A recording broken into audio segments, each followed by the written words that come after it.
Muy buenas tardes, son las 6 de la tarde, una hora menos en Canarias. Comienza en este momento la rueda de prensa del director del Centro de Coordinación de Alertas y Emergencias Sanitarias, el doctor Fernando Simón. Hola, muy buenas tardes. Hola, muy buenas tardes a todos. Bueno, a día de hoy hemos tenido datos similares a los observados ayer en la evolución de la epidemia.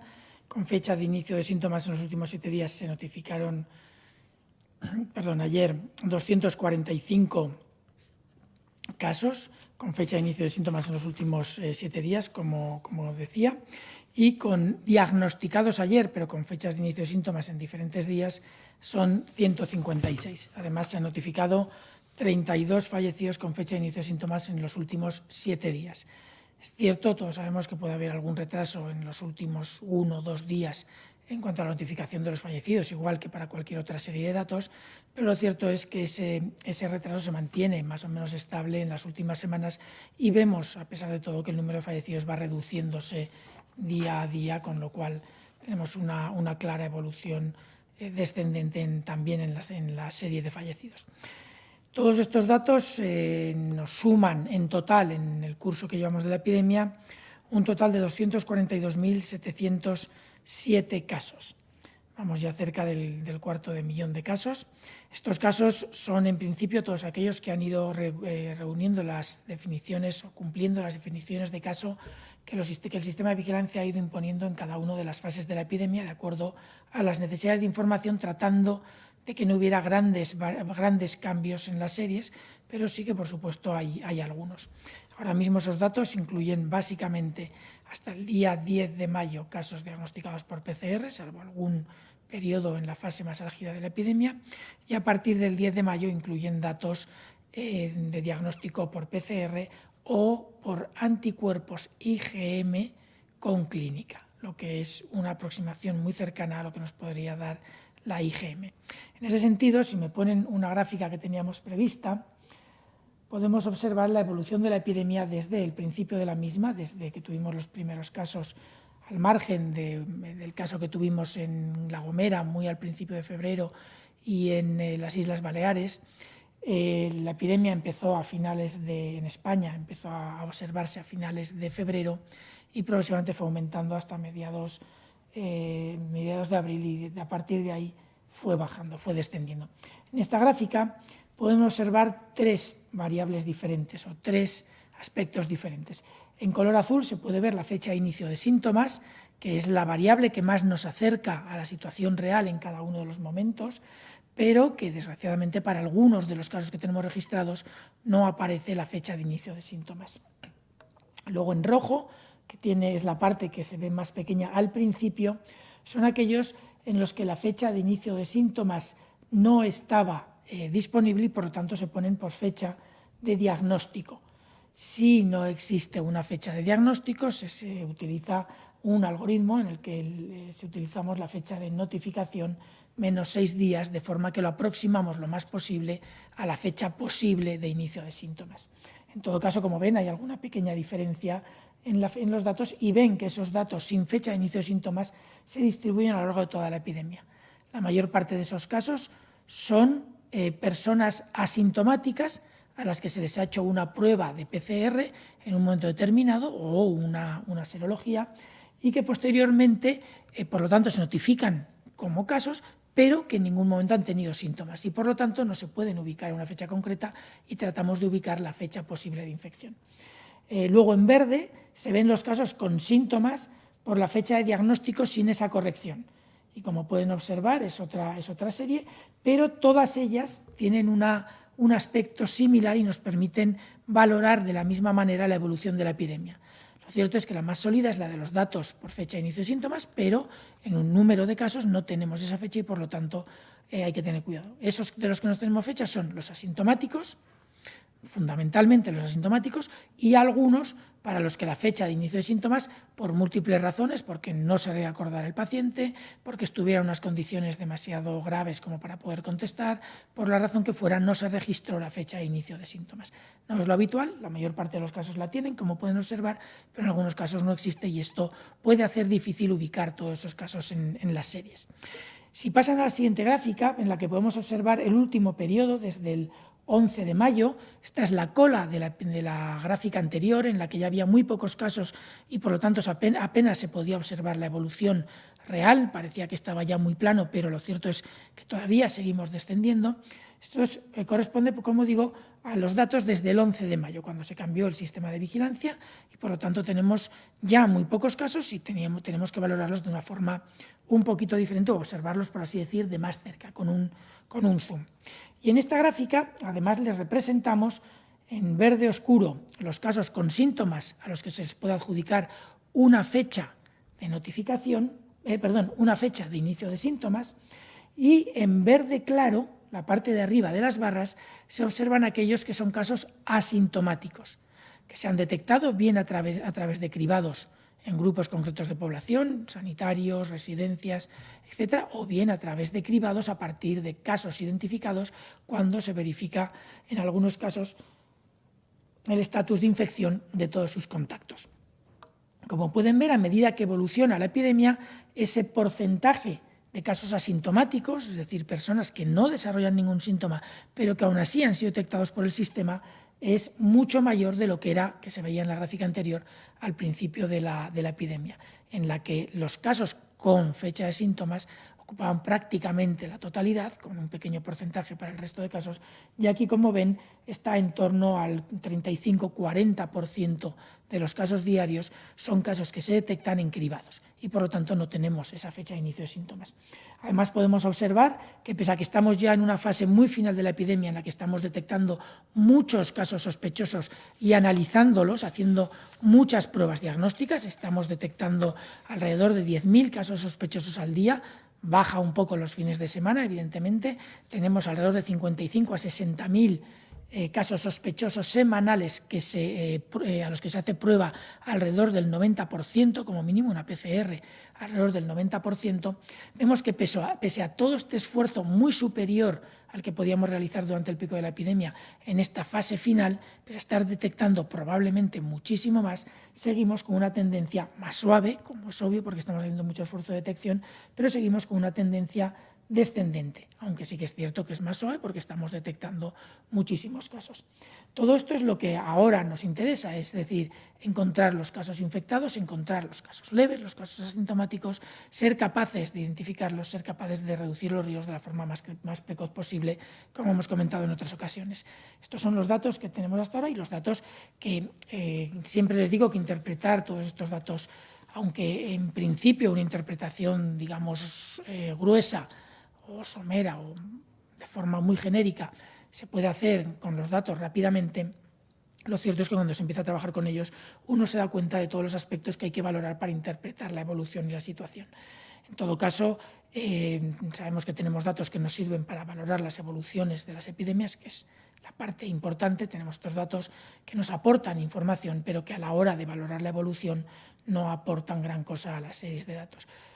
Los datos están todos ahí, lo que sí que tenemos que tener cuidado es de exponer al público lo que es interpretable y lo que no.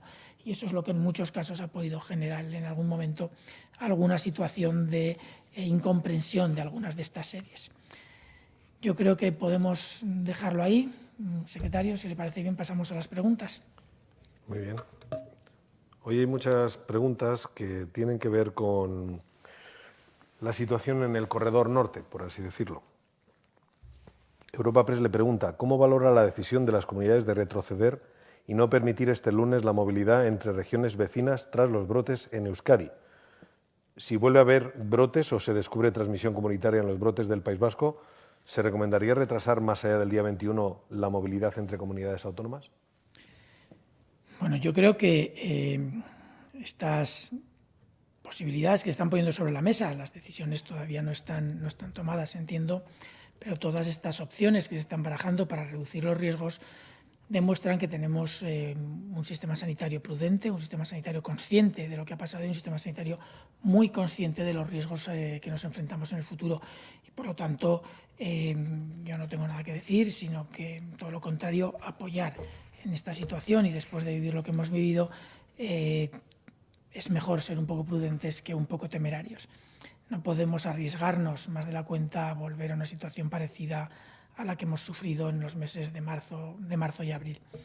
Esto es cierto, por otro lado, que está asociado a brotes concretos que en principio están relativamente bien delimitados, pero también es verdad que siguen apareciendo casos sin un origen conocido, que no están asociados a un brote o no son casos importados, y por lo tanto seguimos teniendo que tener mucho cuidado. Es verdad también que a medida que se mejoran las investigaciones de los brotes, que hay más tiempo, más opciones y más posibilidades de hacerlo, algunos de esos casos que aparentemente no tenían relación con algunos de estos brotes o con casos importados, en más situaciones de las que parece se acaban por ligar o por unir a estos brotes. Y por lo tanto, el riesgo de transmisión comunitaria es quizás algo menos de lo que en algunos casos pueda parecer, pero sigue existiendo. Por lo tanto, yo creo que la prudencia es algo bueno que las comunidades están demostrando que son capaces de aplicar y que de hecho es una opción que tiene que estar ahí siempre. En cuanto a la otra pregunta, me parece que era sobre permanecer más tiempo en las fases. Estamos en la misma línea, es la misma respuesta. No hay, si no hay una evolución adecuada o si las capacidades no son las que consideramos adecuadas, entendemos que una precaución es mantener las medidas de precaución, las medidas de control que hay ahora mismo en plaza, impuestas, y por lo tanto entiendo que extender el estar en una fase o en otra, más allá de que se acabe el estado de alarma, cosa que corresponde a las comunidades autónomas, yo creo que es algo que deben de valorar con mucho cuidado como una opción más. Esto no es una carrera, no hay que ir siempre al mismo ritmo de forma irracional, hay que ir al ritmo que nos vaya marcando la epidemia, y las comunidades autónomas tienen equipos excelentes de salud pública que irán apoyándolas, que irán indicando a sus gestores y a las personas que toman las decisiones la realidad más adecuada o las propuestas o las recomendaciones más adecuadas. Servimede insiste con la situación en el País Vasco. ¿Considera controlado el brote del País Vasco? ¿Saben por qué se produjo? Bueno, el brote todavía no podemos considerarlo controlado, aún tenemos que esperar que pasen días suficientes para cubrir 1 o 2 periodos de incubación, pero sí que es cierto que aparentemente va bien, han pasado ya suficientes días para pensar que lo que queda sería poco. No tengo todavía detalles del origen del brote, pero sí que es cierto que es un brote en un hospital, en los hospitales donde están los casos, en donde en principio más riesgo de transmisión puede haber sido por múltiples factores, hay muchas opciones en un hospital para que la transmisión se produzca, pero hasta que no tengamos un informe del País Vasco explicándonos los detalles, no sería sensato que diera ninguna hipótesis. El diario.es insiste por el lado de la movilidad. Alguna comunidad ha pedido flexibilidad para moverse entre distintas comunidades. ¿Qué se valora para permitirlo o no? ¿Está trabajando Sanidad en algún plan coordinado para controlar la movilidad a partir del 22 de junio? Son aspectos multisectoriales que incluyen a muchos sectores. Transportes, interior, Ministerio de Sanidad, por supuesto, y luego otros sectores que tienen implicaciones, la educación, obviamente, y movilidad de personas, de estudiantes, de unas comunidades a otras, etc. Todo esto se tiene que valorar de forma conjunta. Estamos viendo opciones en caso de que fuera necesario aplicarlas, pero desde luego cuando se acaba el estado de alarma, las reglas de juego son diferentes y tenemos que aprender a utilizar las que estén disponibles. En cuanto a la movilidad entre diferentes comunidades autónomas, no depende de una solo. Las comunidades autónomas tienen que estar de acuerdo en la movilidad ahora mismo. Es cierto que el lunes, no el próximo, sino de la otra semana, el día 22,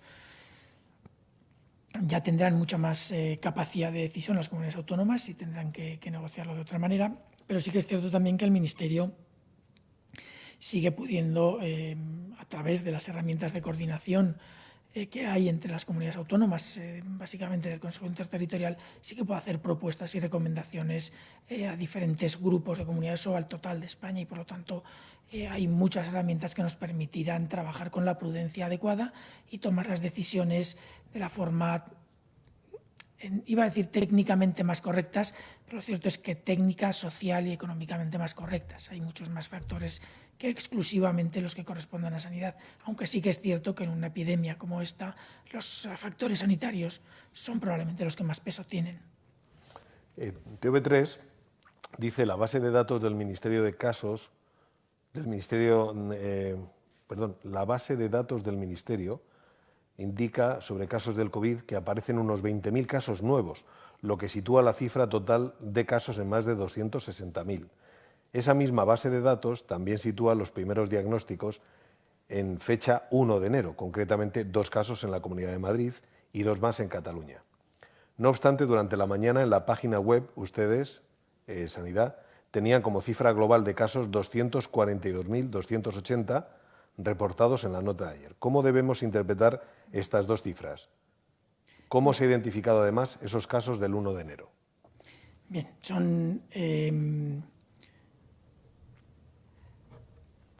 la base de datos a la que se refiere, entiendo que es la base de datos del Sistema de Vigilancia de la Red Nacional de Vigilancia Española, lo que llamamos SIVIES. Es una base de datos individualizada que llega al Centro Nacional de Epidemiología del Instituto de Salud Carlos III y que es la base de datos de nuestro Sistema Nacional de Vigilancia. Esta base de datos está es colgada por el Instituto Nacional por el Instituto de Salud Carlos III, por el Centro Nacional de Epidemiología, y contiene todos los datos que hay en la serie. Como les he explicado antes con las gráficas, en esa serie hay diferentes tipos de datos. Hay datos de casos asintomáticos, hay datos de personas diagnosticadas con PCR, hay personas diagnosticadas con IgG, con IgM y algunos en algún momento concreto incluso con diagnóstico de probabilidad. Además, tenemos casos en los que no tenemos identificada la prueba con la cual se diagnosticaron. Por lo tanto, esa base de datos hay que valorarla con cuidado. De hecho, una vez que el Carlos III, que llevaba el Centro Nacional de Epidemiología un tiempo sin actualizarla por los problemas que conocían ustedes de las series, una vez publicada hemos hablado con ellos para que sería bueno que definieran claramente los diferentes tipos de datos que hay en esa serie para que se puedan interpretar correctamente. Eso es lo que hace que en esa serie aparezcan algunos casos más de los que aparecen en los datos que se publican en la página web del Ministerio, en el informe y en los banners o en las imágenes donde aparecen los datos más relevantes del día, porque en esos datos, como bien queda especificado, se utilizan los datos de aquellos casos que cumplen los criterios de diagnóstico en cada momento, que básicamente son aquellos con PCR, salvo en algún periodo en el que podía haber alguna variabilidad en la definición de caso. Por lo tanto, son bases de datos completamente complementarias.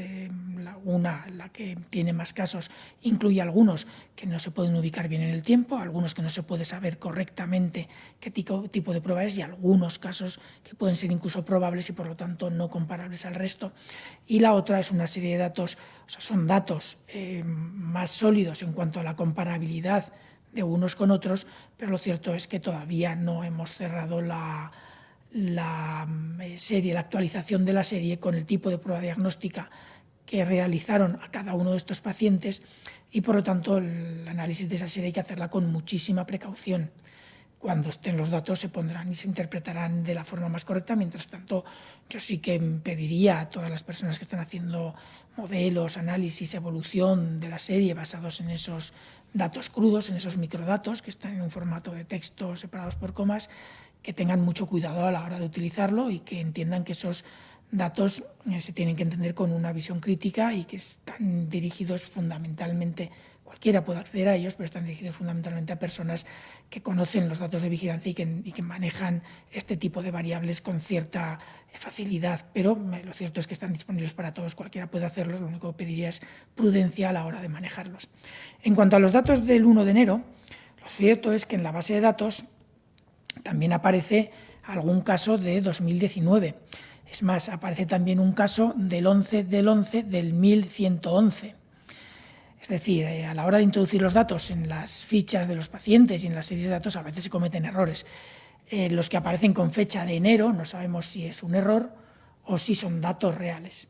Se están también tratando de verificar y tratando de corregir.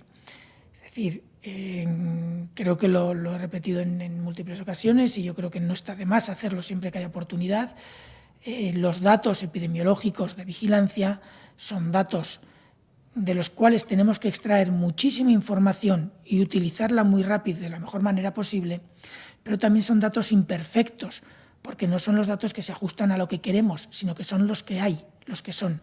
Y por lo tanto, no podemos limpiarlos en exceso, no podemos corregirlos en exceso y tenemos que tener un poco de cuidado con esas interpretaciones de los que se llaman outliers, los casos, digamos, con datos o con situaciones aberrantes que llaman la atención, hay que valorarlos con muchísimo cuidado. Básicamente yo creo que eso es lo que tenemos que entender sobre esos casos. Si se llega a verificar que el virus circulaba previo a cuando se detectó por primera vez en España, es posible que esos casos estuvieran relacionados, tendremos que valorarlo.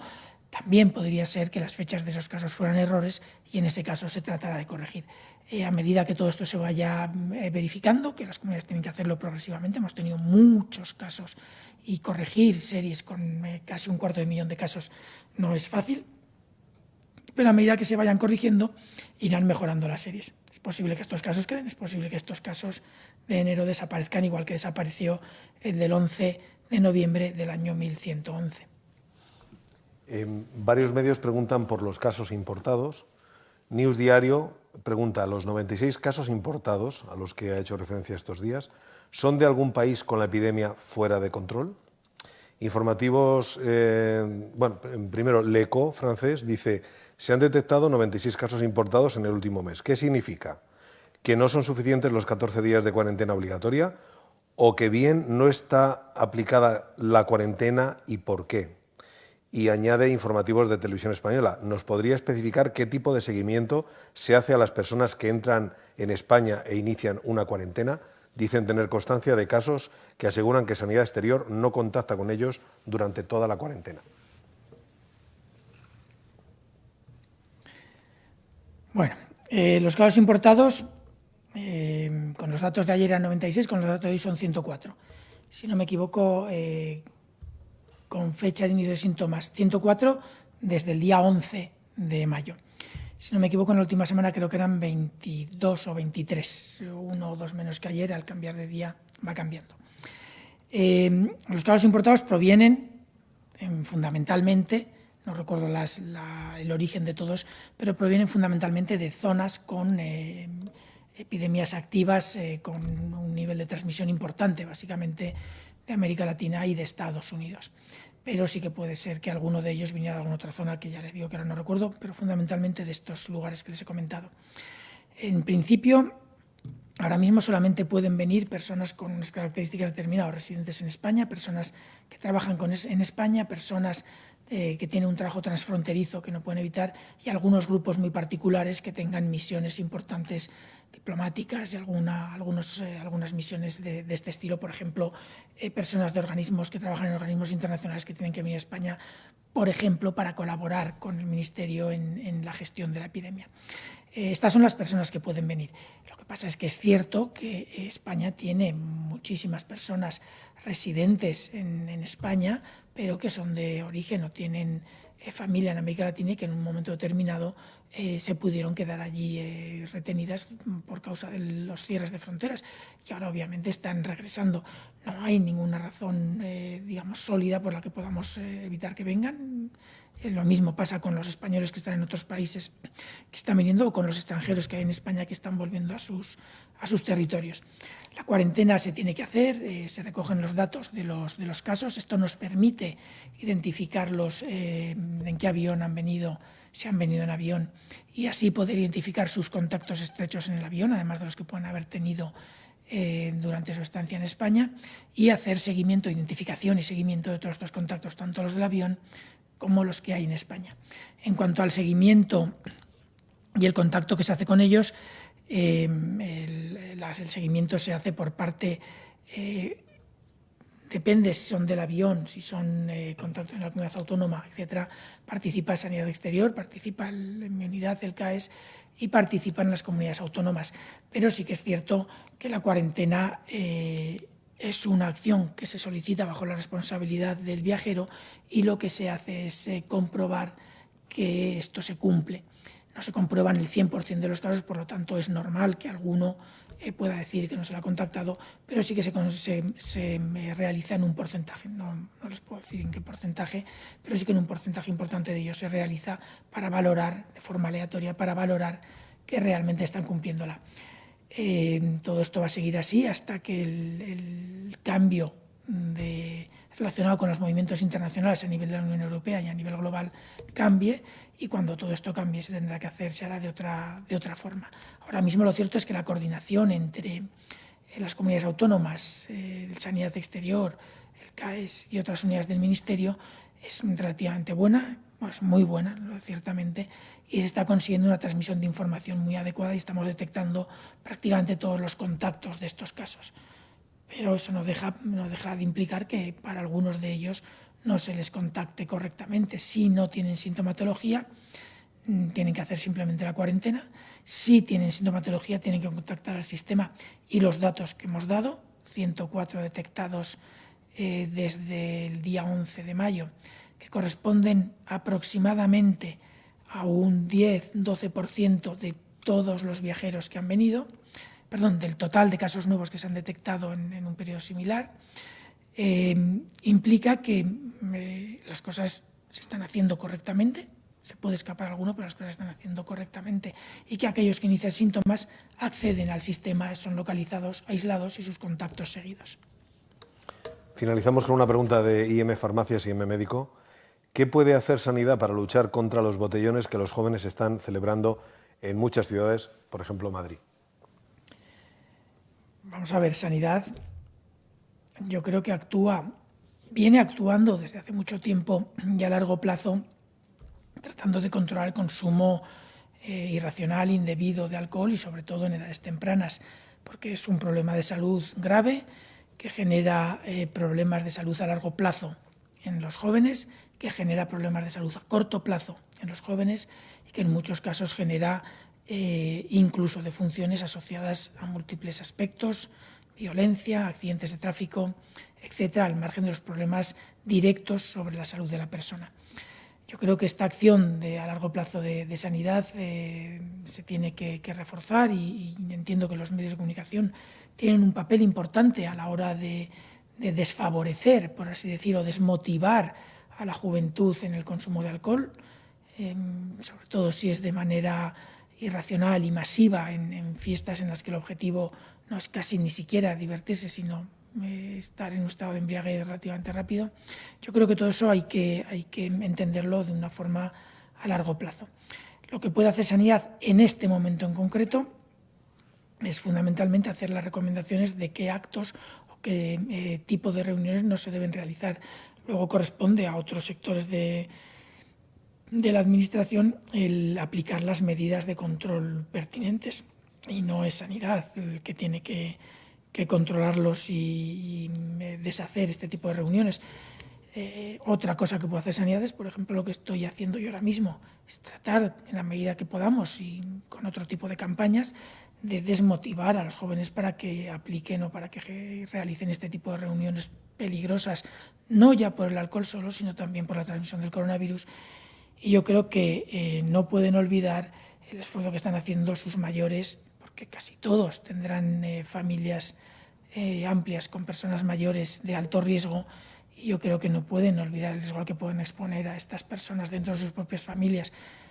No es cuestión de no divertirse, es cuestión de divertirse de la forma que ahora toca divertirse, y este tipo de reuniones ahora mismo quizás no sean nada prudentes. Doctor Fernando Simón, gracias y buenas tardes. Gracias a ustedes.